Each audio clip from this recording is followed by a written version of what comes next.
জঙ্গিরা, আরএসএস এর এই উগ্র সন্ত্রাসীরা, জঙ্গিরা বাংলাদেশের সেই দূতাবাসে আক্রমণ করে তারা প্রমাণ করে দিল যে তারা একটি সভ্য জাতি কিনা।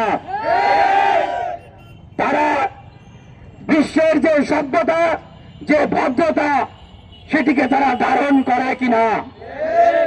ভারতের মানুষের কাছে প্রশ্ন রাখছি, প্রত্যেকটি ভারতের মানুষের কাছে প্রশ্ন রাখছি, আজকে ভারতে যে ঘটনা হয়েছে, এটি কি আপনাদের সভ্যতা এবং ভদ্রতার পরিচয় প্রকাশ করে কি না?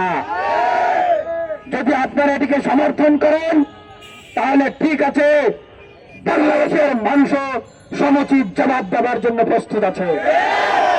আপনারা যদি এটিকে সমর্থন না করেন তবে ভারতের যে শান্তিকামী মানুষ, গণতান্ত্রিকামী মানুষ, রাজনৈতিক দল এবং বিভিন্ন সংগঠন, নাগরিক সমিতি, সাংবাদিক বন্ধু সকলের প্রতি আমরা আহ্বান জানাচ্ছি, আমরা আপনাদের পক্ষ থেকে এই বিজেপি, আরএসএস এবং এই ইসকনের উগ্রবাদী কর্মকাণ্ডের নিন্দা আমরা চাই।